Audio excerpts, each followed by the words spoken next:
até a prisão dele. Bom, deixa eu abrir aqui.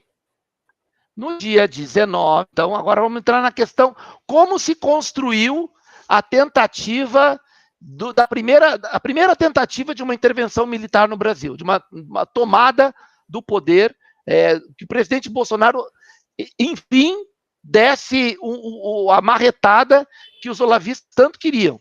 Vocês vão ver na sequência que eu vou apresentar aqui, como isso foi assim bem delineado. Os passos que foram sendo seguidos, eles foram sendo seguidos e a pressão foi gigantesca e ela culmina, esse período todo culmina com a saída do Abraham Weintraub do Ministério da Educação.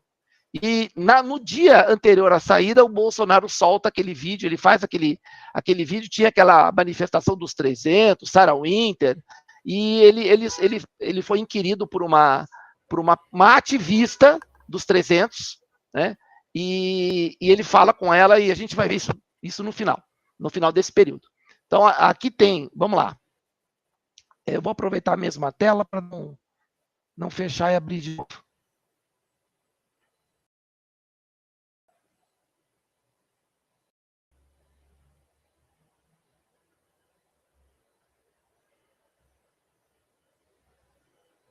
Inclusive, aqui eu peguei se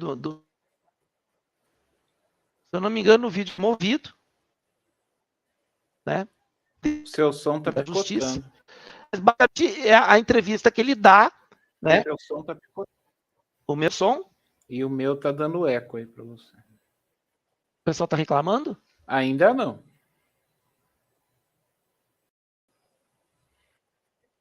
Não deveria. Melhorou o som? Agora melhorou. Deixa eu... Coisas da nossa internet. Não adianta. Bom, então aqui é a matéria, né? E ele fala ele envolve, né? O Rodrigo Maia. O golpe era o seguinte: vocês lembram daquela reunião, famigerada reunião, que o Maleta tanto cita na QL4, na casa do Rodrigo Maia, se eu não me engano? Era do Rodrigo Maia, né? A casa. Acho que era do Rodrigo Maia. Era do Rodrigo Se não era Maia, de algum outro Cacai, deles ali. não lembro. Onde estaria o Rodrigo Maia, o Alexandre de Moraes, o Barroso, não sei se o Fachin, mais ou menos essa turma aí, alguém do Senado também, acho que o Alcolumbre também estava nessa citada aí pelo Maleta.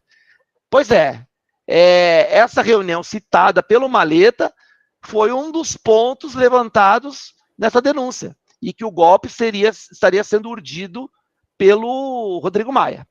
Então, vejam como a coisa... Dia 19, tá?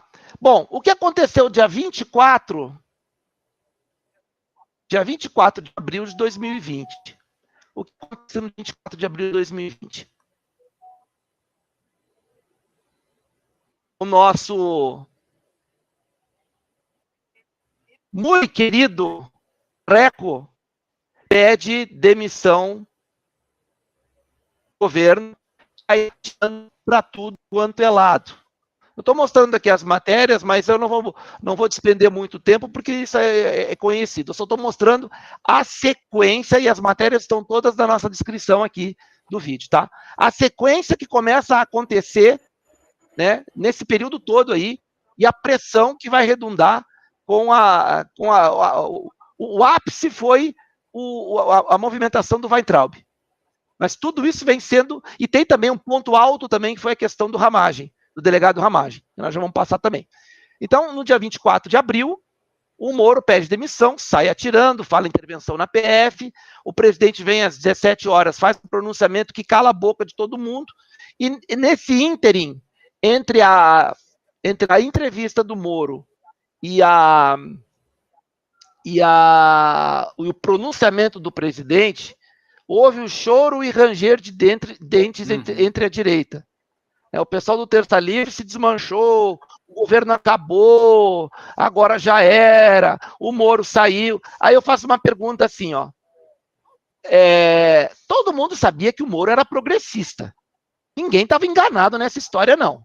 Tá? Eu mesmo comentava aqui em casa, falava assim, olha, o Moro não é de direita, o Moro é progressista. Agora, se ele fizer um bom trabalho pelo Brasil, o Bolsonaro o chamou para fazer esse trabalho, se ele fizer um bom trabalho pelo Brasil, ok, será um grande ministro. As referências que nós tínhamos dele por ocasião da Lava Jato, naquele momento, eram o que nos dava a segurança de que ele poderia ser um grande ministro. Né? Mas que ele não era de direita, todo mundo sabia. Por que a direita chorou tanto? Por perder um ministro que não era de direita. Né?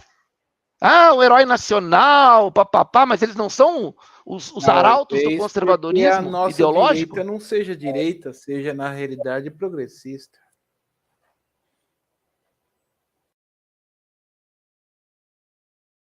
Nós temos uma grande sensação de que a ligação deles é forte. Né? Sim. Eu costumo fazer a brincadeira do marreco com farofa e muita mutreta, né?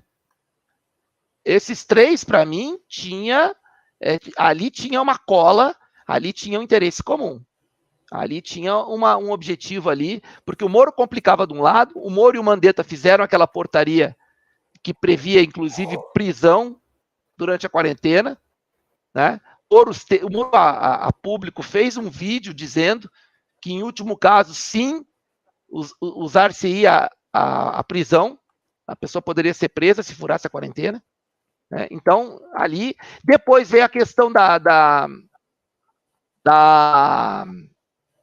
reunião, da famigerada reunião, em que a estrela da reunião é o Boca de Farofa, e ele vive dizendo que ele não sabia que ela estava sendo gravada. Essa tochada não cola, né? Não cola. Todo o equipamento ali, e o cara falando, pensando que não estava sendo gravado, sendo que o próprio presidente dizia claramente que todas eram...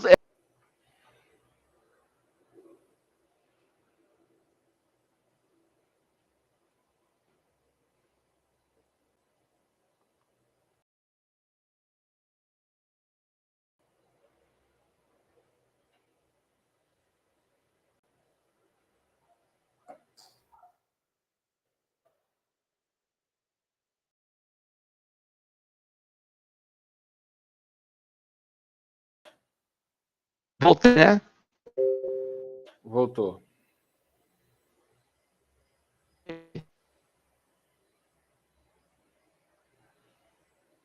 Tá. Ia avisar aqui internamente, mas como ontem tu não estava me vendo, deixa eu compartilhar aqui. Olha só quem foi cotado para ser ministro da Justiça no jogador na presidente da Justiça de São Paulo. Sabemos que Ivan Sartori é amigo do presidente do PTB de São Paulo, transita nas rodas da direita, é um defensor da intervenção militar, é um defensor da tese de Ives Gandra, de que pode ser feita uma intervenção pontual para tirar ministros do Supremo. Agora eu pergunto, será realmente que ele foi cogitado? Quem plantou essa notícia? Logo no dia seguinte da saída do Moro.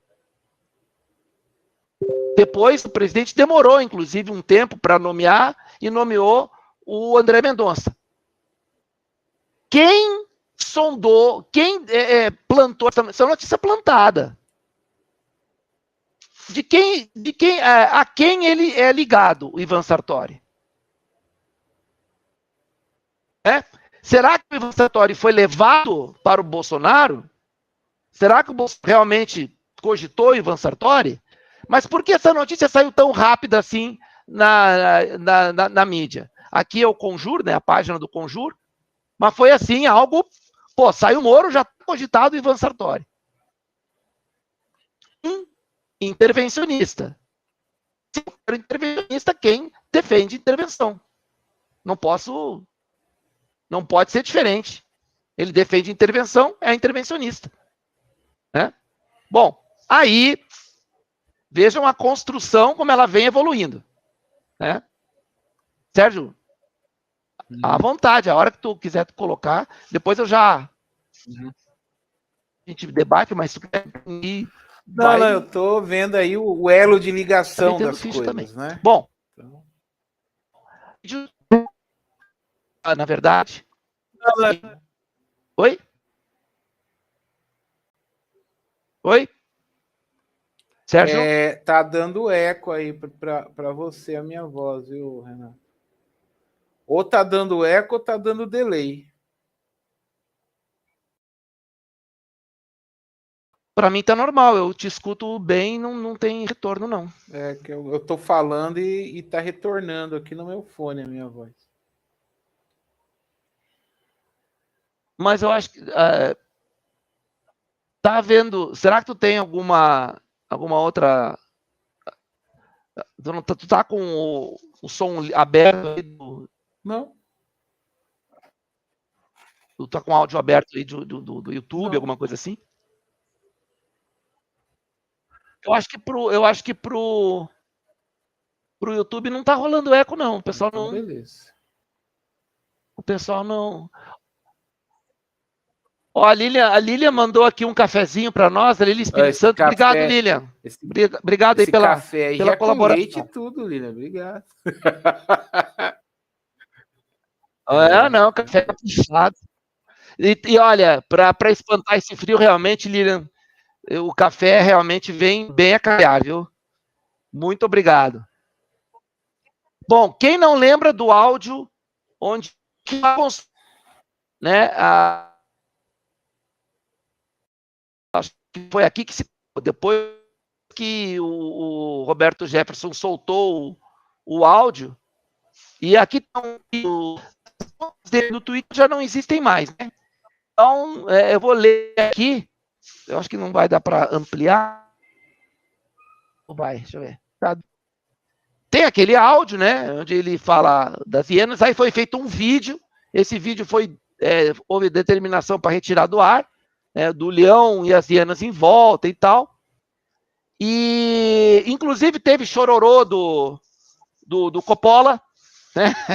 Teve chororô do Coppola. Lembra que na época, Coppola... eu queria fazer uma questão aí, lembra que na época, além do Bob Jefferson, né, o Lex Dex e o Leitada usou e abusou desse vídeo aí, né? Lembra?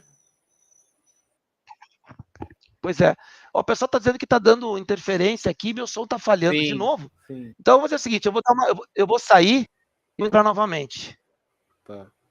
Porque o áudio aqui aparentemente tá. Tá, eu vou sair e já retorno.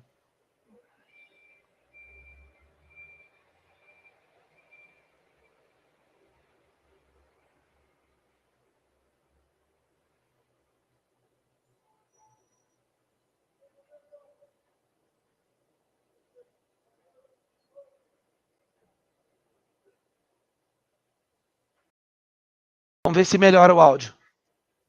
Avisa pra gente aí, pessoal.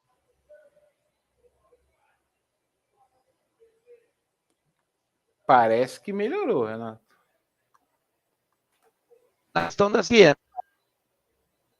Então tá bom. Olha só como a coisa vai... Aí o Roberto Jefferson provocando a situação, insuflando as pessoas contra o Supremo. Tá? Não estou entrando aqui no mérito, eu estou mostrando os fatos. Ele entrou numa ação, ele entrou na mídia e começou gradativamente a colocar coisas que foram elevando a temperatura. Isso é fato, não é ilação. A temperatura foi se elevando e naquele momento, é bom lembrar que naquele momento nós tínhamos o início da pandemia. Nós estávamos com um problema sério. Era momento de fazer esse tipo de tentativa de insuflar? Se você quer plantar o caos, sim. Agora, a saída do Moro tem alguma coisa, tem alguma ligação com a entrada em cena do Roberto Jefferson? Da maneira pela qual o Moro saiu? E eu faço um parênteses aqui, numa entrevista que o ministro Tarcísio, o candidato Tarcísio, o pré-candidato Tarcísio, deu ao fórum, ao Money Report, ele cita uma passagem desse período aí. Ele conversou com o presidente e ele conversou com o Moro, né? A conversa foi muito ruim, o Moro estava inarredável e estava assim, querendo soltar mesmo a pancada. E aí o Tarcísio vai para o presidente e fala assim: presidente, o senhor não quer conversar lá com o Moro para tentar arredondar? Ele vai sair falando muita coisa, pode complicar. E o Bolsonaro falou assim: não, deixa ele. Ele já se queimou a largada. Então esse exemplo como um exemplo de visão do Bolsonaro, né? A visão que o Bolsonaro tem e que ninguém tem. Bolsonaro vaticinou: deixa ele se queimar sozinho. Ele queimou a largada. E, dito e feito, foi lá, fez o que fez de manhã e à tarde o Bolsonaro destruiu ele, né? Então, esse episódio das hienas, todo mundo lembra, né? A partir daí, aí tem algumas coisas que ele fala aqui, né? Que o Bolsonaro é um leão. Eu vou citar algumas coisas, porque depois você vai fazer um contraponto com o que ele diz de Bolsonaro depois, lá atrás, lá na frente, quer dizer. Bolsonaro é um leão, está lutando sozinho no Planalto, né? O Rodrigo Maia é uma hiena, o Marco Aurélio é uma hiena, o Celso é outra hiena, a Columbre é uma hiena, né? Então o Bolsonaro lutando sozinho contra todas essas hienas que o cercam, né, tentando derrubá-lo. Bom, naquele momento isso soou como assim, uma hecatombe para a direita, né? A direita abraçou o Roberto Jefferson assim como o cara ignorou, né, o cara é o nosso ídolo, tá botando quente. Ignorou que a briga dele com o PT começou justamente por causa de repartição, né, do que tinha sido roubado em partes igual. Ele tomou uma dedada no olho do Zé Dirceu, né? Tudo isso aí foi esquecido. Tudo isso foi esquecido, né? Outra, uma coisa daquelas bem felpudas viram na lá dele fora do mapa. Começou a picotar de novo. As pessoas acreditarem. Mas quando você já sabe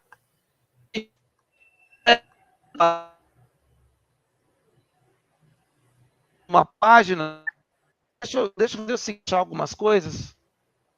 Pode ser que seja alguma. Eu acho que é isso. Deve ter muita coisa aberta. Eu tava com o YouTube rodando junto. E meu computador. Agora ele deu. Agora acho que vai melhorar. Aí, o PDT, o Bolsonaro, naquele atrito que houve com o Moro, o pivô foi o delegado. O delegado. Agora me fugiu o nome, deu branco. Mas lembro do diretor da PF, que era. Na verdade, o diretor da PF Saraiva era da turma da Lava Jato, né? Não. Saraiva? O diretor da PF. Ah, tá. Não. O Saraiva não era diretor, o diretor que foi demitido. Então, o Bolsonaro escolheu para substituir, né? Substituí-lo, escolheu o delegado Ramagem. E o que aconteceu? O Alexandre de Moraes simplesmente suspende a nomeação do delegado Ramagem. naquele momento, vocês lembram? Aí teve aquele episódio do It's Time, lembra? Uhum. Teve o It's Time, a noite com o Hélio Lopes e tal. Tic-tac, Eu não time, lembro. tic-tac. Oh, meu Deus do céu, bando de criança. Isso acho que foi um pouco depois. Mas tudo isso permeando com a pandemia. E o Mandetta, o Mandetta mandando ver lá nas reuniões do Ministério da Saúde. Falso brasileiro. Aquelas aquelas intermináveis, aquelas entrevistas coletivas que, porra, o cara só fazendo o self-marketing, né? Só se mostrando como falava até poesias, o poderoso. Poesias. Então, isso aqui foi uma provocação, gente. O Alexandre de Moraes provocou o Bolsonaro nesse momento. Porque não havia razoabilidade para essa suspensão. Não havia razoabilidade nenhuma. Nenhuma. O PDT entrou com mandado de segurança, né, contra a nomeação, no dia da posse, inclusive, se eu não me engano. E aí o Alexandre de Moraes suspendeu. Tudo isso foi se construindo. Tem a questão também mais lá para frente da própria reunião ministerial. Então foi um período todo em que tudo foi sendo construído. Tá? Bom, vamos lá. Aqui eu vou fazer o seguinte agora aqui, que essa aqui é importante. Veja uma coisa aqui, ó. Agora vocês vão... Espera aí, deixa eu não vou colocar aqui na... Olha só. Olha só o que aconteceu no dia 30 de abril. Dia 30 de abril. Eu fiz uma thread no Twitter. Olha as figuras que estão aqui, ó. Mauro Fagundes, Roberto Jefferson e Kim Paim. Tá? Isso aqui é um vídeo. Eu tenho, tá aqui o link, inclusive. Depois, se quiser, o link dessa thread está no Twitter. Então, pessoal, quem não tem Twitter, entre no Twitter, mesmo que seja só para ver o que está acontecendo. Não precisa postar. Mas onde as informações rolam com mais fluidez, com mais ênfase, é no Twitter.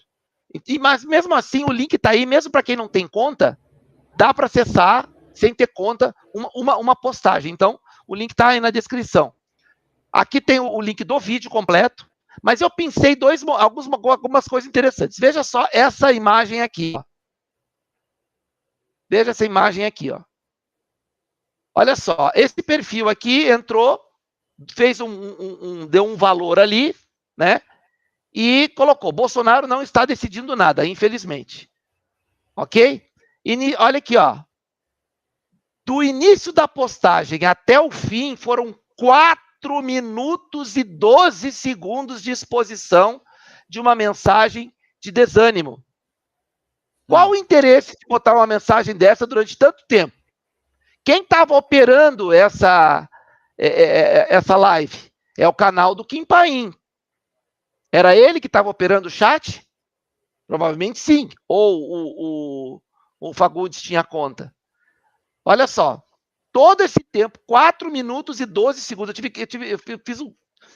Eu tive o saco de marcar aqui o início.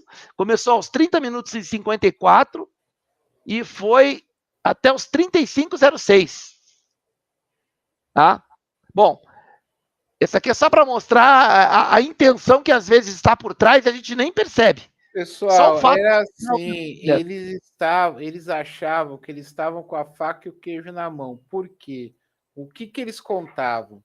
Que com a pandemia, mais a lei que o Moro e o Mandetta aprovou, iria deixar a população com fome, revoltada, e aí era só o Roberto Jefferson usar o talento da oratória que ele tem para canalizar o ódio das pessoas para que o Bolsonaro fosse obrigado a colocar as Forças Armadas na rua, ou para conter o povo, né?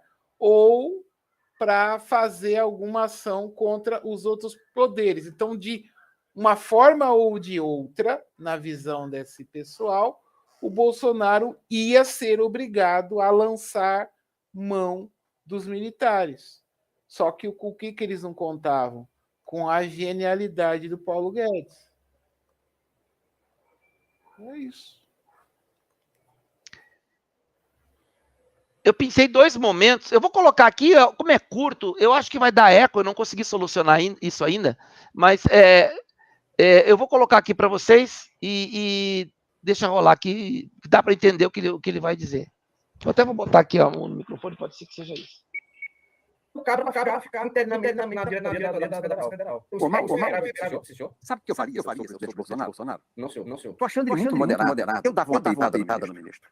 Eu não acolhi a decisão porque ela é inconstitucional, absolutamente ilegal e inconstitucional. Eu publicaria a portaria de nomeação e daria posse. Eu queria ver na marra, eu queria ver o que ia fazer o ministro. Ia rasgar a saia, podia rasgar aquela saia preta de ministro do Supremo e não ia dar nada. Exatamente. E para a gravidade, quando o Bolsonaro for indicar o ministro do Tribunal Federal, o que é que vai acontecer? Não, ele não pode. É uma interferência política. Meu amigo, mas a Constituição permite, a lei permite, ela diz que a competência do presidente. Porque tem que ser uma decisão política. Engraçado, o presidente não pode interferência política, mas o STF fez uma interferência política. Ó, e aí eu vou fazer um link disso com a situação geopolítica que nós estamos vivendo. Esse tipo de postura e de bravata é comum na política, tão comum que o Trump está fazendo a mesma coisa, está falando as mesmas palavras no episódio da Ucrânia e a Rússia. Falando que se fosse o Biden, ele peitava a Rússia, se fosse o Biden, ele ameaçava também o Putin com armamento nuclear. Vocês estão vendo que é estratégia de criar caos, tanto num país como numa situação geopolítica. É uma estratégia quase que patenteada. Tanto que o Trump hoje é o Roberto Jefferson em nível internacional do que ele foi Sérgio, nesse momento aí. Eu vou descompartilhar e vou tocar, porque quando eu descompartilho, o áudio não dá eco, e deu eco lá, então eu vou tirar o compartilhamento e vou botar os 2 áudios. Vou botar os 2 áudios, que aí uma sequência é rapidinho, tá? Só um pouquinho.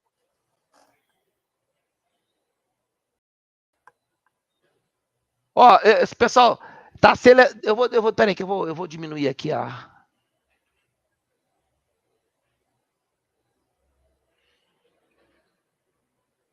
Vou colocar agora, hein, tá? Só o áudio. O cabra para ficar internamente na diretoria da Polícia Federal. Ô, Mauro, senhor? Sabe o que eu faria se eu sou o presidente Bolsonaro? Não, senhor. Estou achando ele muito moderado. Eu dava uma peitada no ministro. Eu não acolhia a decisão porque ela é inconstitucional, absolutamente ilegal e inconstitucional. Eu publicaria a portaria de nomeação e daria posse.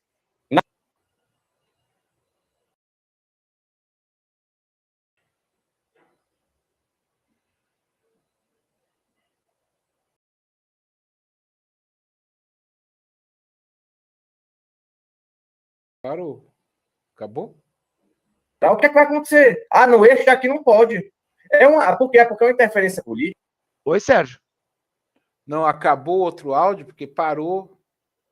Pois é, eu desliguei o microfone para testar. Deixa eu fazer aqui com o vídeo, tirando o microfone. Vamos fazer um teste aqui. O Lion perguntou se dá para fazer esse teste aqui. Vamos fazer aqui na hora mesmo. Deixa eu ver aqui, ó. Eu vou desligar o microfone para ver se, como compartilhando, então o áudio tem que sair por aqui, né? Então vamos lá. Espera aí, deixa eu desligar o meu microfone.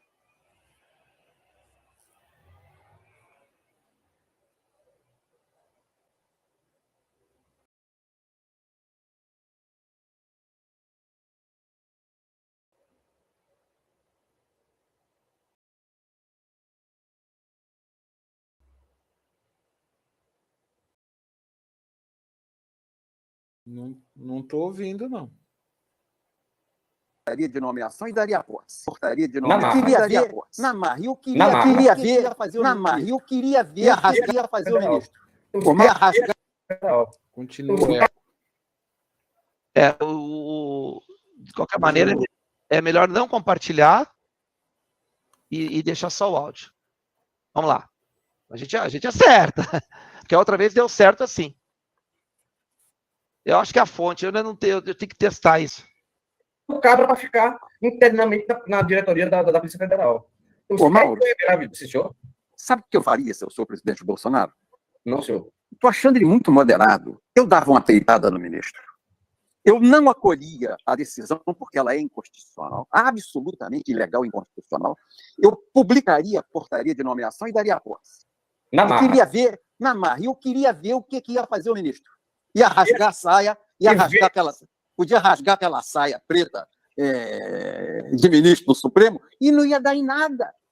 Exatamente. E para ver a gravidade, quando o Bolsonaro for indicar um ministro ao Supremo Tribunal Federal, o que é que vai acontecer? Não, este aqui não pode. Porque é uma interferência política. Meu amigo, mas a Constituição permite, a lei permite, ela diz que a competência do presidente da República é porque tem que ser uma decisão política. Engraçado, o presidente do executivo não pode ter interferência política, mas o STF fez uma interferência política. Agora o próximo. O cabra para ficar internamente na...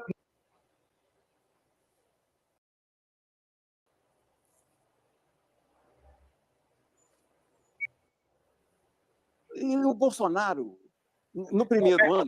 Perdão, eu me referi, eu acho que eu me expressei mal. Eu me referi, qual o fetiche em destruir Carlos Bolsonaro, filho de Bolsonaro, através da perseguição com a CPMI das fake news, com aquela conclusão lá dos delegados lá, que ele era o autor da propagação de fake news contra os congressistas. A destruição do filho atinge o pai. Eles querem colocar o filho numa rota de colisão com o pai para cercear os direitos do presidente Bolsonaro. Querem atingir os dois filhos dele, um senador e o outro vereador na capital do Rio de Janeiro, para acuar o presidente, tolhendo os seus movimentos, deixando ele meio a nocaute no canto do ringue. É isso que eles querem fazer. Usar os filhos contra o pai para tentar tirar a independência do presidente Bolsonaro. Inclusive, tem um vídeo aí a respeito de Disseu, que Disseu fala, vocês se lembram quem disse aí, que ele disse que tem que pegar os filhos de Bolsonaro, começar a quebrar os filhos de Bolsonaro? Sim, saiu aquela reportagem, se não me engano, eu não lembro agora o nome do era no Ataque, algo assim, que o Disseu falava que o plano não é ir atrás de Bolsonaro, deixa Bolsonaro para Lula. Vamos fazer tipo uma guerra de proxies, vamos atrás dos filhos, a gente aperta os filhos mesmos vão começar a falar e a mídia vai ajudar, dando voz ao que os filhos vão falando, com certeza distorcendo, e aí sim vamos chegar até a cabeça de Bolsonaro. Vamos nos filhos, que com os filhos a gente consegue chegar em Bolsonaro. Era a estratégia de José Dirceu, o cabeça do PT. Essa estratégia que o Fernando Henrique e o Mário Covas, mas era a estratégia traçada pelo Fernando Henrique e o Mário Covas na CPI do Collor, de usar quem? O Pedro Collor, irmão do Collor. Bom, vamos lá. Primeiro áudio. No primeiro áudio, ele diz, eu peitava o Ramagem, eu publicava a portaria e dava posse. E não dá nada. Não dá nada. Vamos lá. Vou acrescentar aí. Olhe o cenário como um todo. Lembre-se que nesta época aí, a soberania do Brasil já estava sendo questionada lá na ONU. Será que não ia dar em nada mesmo? Sérgio, não, deixa eu te pontuar. Olha só. O Roberto Jefferson, dias antes, estava falando de um golpe contra o presidente Bolsonaro, capitaneado pelo Maia, certo? 10 dias depois, 11 dias depois, ele me fala isso aí. Eu peitava porque não dá nada. Gente, o Maia estava com o impeachment do Bolsonaro na mão. Descumprimento de ordem judicial. Artigo 50, se eu não me engano, da lei de responsabilidade. Do crime de responsabilidade. A lei é 1079 de 1950. Não sei exatamente se o artigo é o artigo 50, mas está lá. Descumprimento de ordem judicial. Bolsonaro ia assinar o impeachment dele se ele peitasse o Alexandre de Moraes. Por que ele disse isso? Ele deu um recado para as pessoas dizendo que o Bolsonaro foi frouxo. Ele usa ali um recurso retórico de o Bolsonaro foi meio acomodado, o Bolsonaro foi meio moderado. O Bolsonaro foi moderado. Toda a direita chamou o Bolsonaro de frouxo por causa disso. Toda a direita chamou o Bolsonaro de frouxo. Olha o recado aí. Nós estamos mostrando com fatos, gente. Só buscar lá naquela época o que aconteceu. Tá? Então eu pensei esses dois momentos. No segundo momento, botar filho contra o pai. Vocês lembram depois quem atacou o Carlos, inclusive em questão de preferência sexual? Pois é. A própria família do Roberto Jefferson. Teve lá uma tretinha lá. Se eu não me engano, foi o Bob Filho ou a Cristiane, não sei, não lembro. Mas teve uma treta lá. Teve uma treta com o Eduardo e teve essa treta com o Carlos. Ou seja, acusas do que você faz? É isso? Não sei, eu estou aqui fazendo uma pergunta. Bom, eu fiz um tweet também, mais um aqui, eu vou colocar, que eu fiz uma cronologia desses eventos todos. Minha cronologia foi mais focada no Farofa, né? Como o Farofa veio construindo também por dentro do governo uma tentativa de desestabilizar o governo. Então aqui eu relato todo, coloco tudo isso em pontos, né? O link também está na descrição. Aqui eu pego aqui, eu coloco toda a entrevista do Paulo Guedes. O Paulo Guedes, em fevereiro de 2021, eu coloquei 2020 ali, eu errei. O Paulo Guedes descreve o que aconteceu, uma reunião, depois do Celso de Mello ter ameaçado pegar o telefone do Bolsonaro para fazer a perícia no telefone do presidente. O Weintraub viu isso como uma senha, né? E disse, agora nós vamos para frente. Numa reunião, ele queria fazer uma passeata e tal. E quem sugeriu o presidente tirar o Boca de Farofa de circulação foi o Paulo Guedes. Tá? Então vejam como a coisa foi sendo construída aqui. Aqui tem a questão Aí o presidente muda. Naquele momento do ramagem, o que o presidente faz? Ele usa a sabedoria. Ele não enfrentou, ele preferiu contornar o problema, porque ali, como eu já disse outras vezes, Sérgio também, não houve uma supressão de um poder, houve uma suspensão de uma decisão, mas não do poder do presidente. Ele pegou o nome ou outro e continuou tudo, ele preferiu utilizar a sabedoria e contornar o problema. O que, na minha visão, foi a decisão mais acertada. Peitar o Alexandre de Moraes ali seria assinar o seu impeachment. E eu lembro que, na época, muita gente falou, quem vai para a guerra não pode ter medo, não sei o quê, isso foi medo, tinha que ter peitado. E até hoje, tem gente falando que se o Bolsonaro tivesse peitado o Ramagem lá, peitado o Alexandre lá com a questão do delegado Ramagem, tinha resolvido o problema. Até hoje o pessoal está dizendo isso, né? Olha, é impressionante. Hoje nós não teríamos Bolsonaro no poder, hoje nós seríamos um país destroçado se o presidente tivesse feito isso. Não teríamos Bolsonaro no poder, tá? Os militares não poderiam intervir, porque ele descumpriu uma ordem judicial, havia base legal para o impeachment. Não estou falando besteira aqui, não. Está lá. Descumprimento de ordem judicial, está lá na lei dos crimes de responsabilidade. É um dos crimes que um presidente pode cometer. Olha, é impressionante como as pessoas lidam com um problema grave desse de uma maneira superficial, rasa, assim, completamente... Não, eu vou mais longe, Renato. Eu acho assim, superficial, raso, podemos ser nós aqui, né? Você que está nos ouvindo, eu, o Renato. Deixa eu dar agora. Teve um carinha aqui que veio encher meu saco aqui, ó. Agora, esse pessoal, principalmente Roberto Jefferson e essa corja com quem ele lida aí, esse pessoal não é superficial, não. Esse pessoal... Não, esse não. Eles Não. tinham um plano na cabeça. Sim, né? sim. Não é deles que eu estou falando. E esse plano não deu certo. Isso. E nós estamos provando o plano aqui. Nós estamos mostrando o plano aqui. Tanto que nós estamos mostrando aí. Daqui está desenhado passo por passo, a construção do momento de tentativa. E nesse período de 2 meses, a pressão, a insistência para o presidente meter o pé na porta foi insuportável. Foi insuportável, eu lembro muito bem. E eu fiz várias vezes, o presidente não pode fazer isso, as consequências serão graves, nós sofreremos retaliação, vai haver convulsão social. Eu falei algumas vezes, e falei com um monte de gente sobre isso. E o pessoal, não, mas não pode ter medo. Não é medo. Tu quer que o presidente saia? E, inclusive, o risco de intervenção internacional, como o Sérgio muito bem disse. Mas não adianta, a pessoa não quer entender, ela quer partir para a solução mágica, para a solução de instalar um dedo e resolver o problema. E não pensa no depois.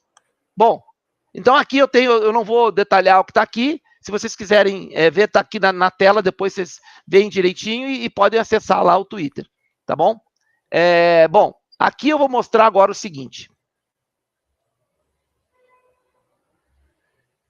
Estava aparecendo aí, Sérgio? Ou não? Tava. Agora eu achei que não... é que eu fechei a página, tá certo. Bom, deixa eu mostrar aqui para vocês agora o que aconteceu no final, esse vídeo aqui do presidente Bolsonaro. Vou soltar aqui. Poderes, com tanta interferência da esquerda, que a gente vê que está governando através de liminares. Acho que vai dar eco, né? Não deu. Até agora não deu. E nesses 30 dias a gente viu como funciona o mecanismo de perto. A gente ficou acampado, tivemos tentativas de colocar fogo. Em 1970 estava luta armada. Eu conheço tudo que foi no Brasil. Tá? Você está falando respeitosamente comigo, sei disso. Tá? Mas tem gente que nasceu 40 anos depois do que eu vivi e quer dizer como devo governar o Brasil. Tá? Eu estou fazendo exatamente o que tem que ser feito. Eu não vou ser o primeiro a chutar o pau da barraca. Eles estão abusando. Tá? Isso está olhos vistos. Mas o que a gente quer pedir socorro, o ocorrido no dia de ontem, quebrando sigilo parlamentar, não tem história nenhuma visto numa democracia o mais frágil que ela seja. Então, está chegando a hora de tudo ser colocado no devido lugar. Eu agradeço a tua observação, Presidente, mas só paro aqui para conversar com vocês, porque sempre vou ser tratado com respeito. Sim. E não devo nada para ninguém do que estou fazendo. Sim. Está chegando a hora de nós acertarmos o Brasil no rumo da prosperidade e todos, sem exceção, entender o que é democracia. Democracia não é o que eu quero, nem você, o que um poder quer, o que outro poder quer. Está chegando a hora, fique tranquilo. O que a gente quer pedir socorro, presidente, é porque a gente provavelmente vai ser preso quando a gente sair daqui. Ele já está com mandato. 3 amigos nossos foram presos ontem sem fazer nada. A gente não tem um estilingue para se defender. Não pedimos fechamento do Congresso, não pedimos intervenção. Aí é outra coisa de história. Estilingue é ação. E a imprensa palavras, o tempo todo... pensamento e palavra não tem. Eu sei o que é terrorismo. Terrorismo é você meter carro-bomba em guarita do Exército, é meter bomba no aeroporto de Guarapi lá, tá certo? É um montão de coisa. Terrorismo é isso, não é o que alguns estão achando que é por aí. A revista Veja entrou no acampamento e viu que não tinha nenhuma arma lá dentro. E mesmo assim, eles tentam emplacar. Chega a hora. Muito obrigado pela observação. Okay. Bora. Obrigado. É isso aí, presidente. Foi bom Twitter ontem, presidente. Entenderam o que aconteceu? Esse foi o ápice. No dia seguinte desse vídeo, o Boca de Farofa deixa o Mac, e aí a coisa esfriou. Eu peço a vocês que estudem as revoluções coloridas. A primeira delas foi lá na Líbia, que ocasionou a morte de Muammar Gaddafi, tá? O que foi feito aqui, o que Roberto Jefferson, Olavo de Carvalho e sua corja tentaram fazer aqui e não deu certo, porque eles são incompetentes, foi uma revolução colorida, tá? num ambiente da pandemia, onde está todo mundo com medo, eles estavam contando com a fome, que não ocorreu graças à ideia e à estrutura que o Paulo Guedes conseguiu montar em tempo recorde para fazer chegar dinheiro na mão de quem realmente precisava. Eles utilizaram os 300 como ponta de lança para poder inflamar e direcionar o ódio do povo quando este ódio viesse. Isto é a arquitetura das revoluções coloridas. Eles tentaram fazer uma revolução colorida aqui e não conseguiram. Vocês estão achando que eu estou falando besteira? Estudem o que é, como é que foi, como é que se deu a revolução colorida, principalmente na Ucrânia. Quem organizou os 300 foi uma guerrilheira na Ucrânia. Vocês acham que isso foi?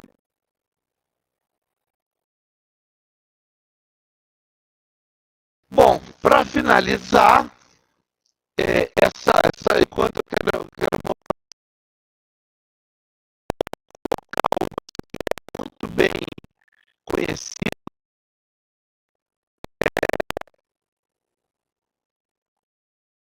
esse vídeo aqui, ó, a despedida do Weintraub.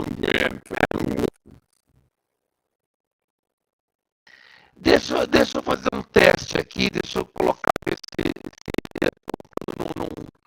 num outro navegador, ele dá eco. Então, falando na verdade, tá ruim. Tá bom. Problema da internet, gente. Não adianta, não tem jeito.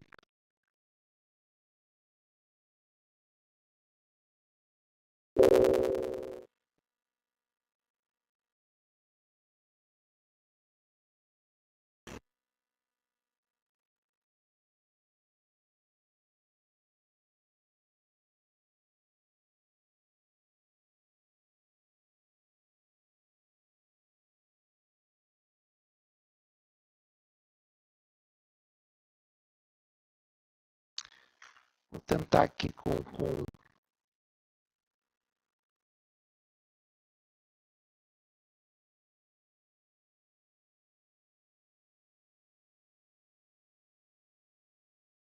tirando uma outra janela, vamos ver se dá para. Não voltou?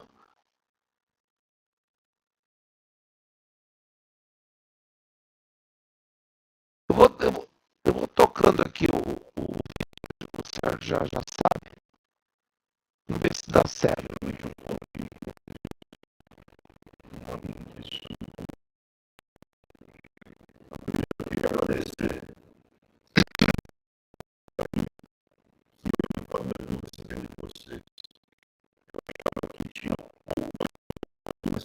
Assim, cada vez eu sinto que vocês fazem parte da minha família. Hoje eu acho que tem muitos Weintraubs. Muito obrigado.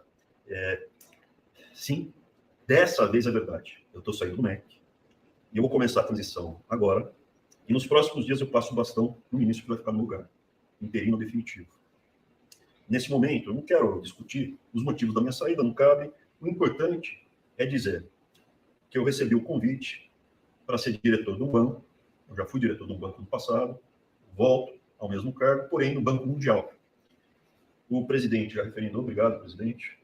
E com isso, eu, a minha esposa, os nossos filhos e até a nossa cachorrinha Capitu, a gente vai poder ter a segurança que hoje me está deixando muito preocupado. Estou fechando um ciclo, presidente, e começando outro. Eu acabei colocando... Eu sigo apoiando o senhor, presidente Bolsonaro, como eu fiz nos últimos 3 anos. Nesse período, eu vi um patriota que eu sempre acreditei. Família, a liberdade, a honestidade, a franqueza, o patriotismo e que tem Deus no coração. Agradeço a honra. O tempo é o senhor da razão. Desejo toda a sorte e sucesso que o senhor merece nesse desafio gigante que é tentar salvar o Brasil. Eu continuarei lutando pela liberdade só dar uma pausa aqui, deixa eu mostrar a cara do presidente Bolsonaro.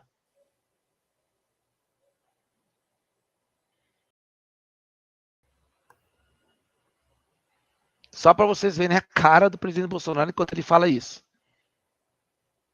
Pro áudio de novo, tá no final. Só que eu vou continuar lutando de outra forma. Presidente, posso fazer um pedido? Posso falar sobre o pedido? Pode. É um momento difícil.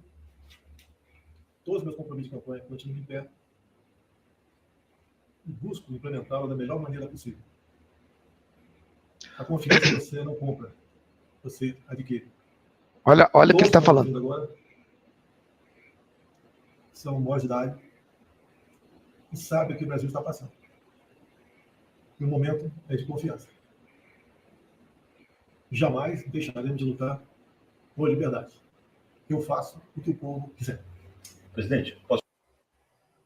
Agora ele vai, como já o presidente já falou, agora eu vou compartilhar, porque aí não tem problema se der eco. Ai, eu não tomei meu engove hoje, meu Deus do céu. Dá uma olhadinha nesse abraço. Será que eu aguento? Será que eu aguento?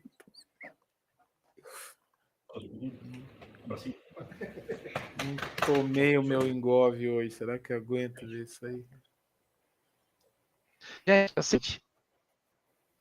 eu, como militar, já passei na minha vida por trocentas despedidas e trocentas apresentações. Isso não é uma despedida. Isso não é uma despedida. Uma despedida não se faz assim. O presidente estava visivelmente constrangido por todo o enredo, por toda a situação que estava acontecendo.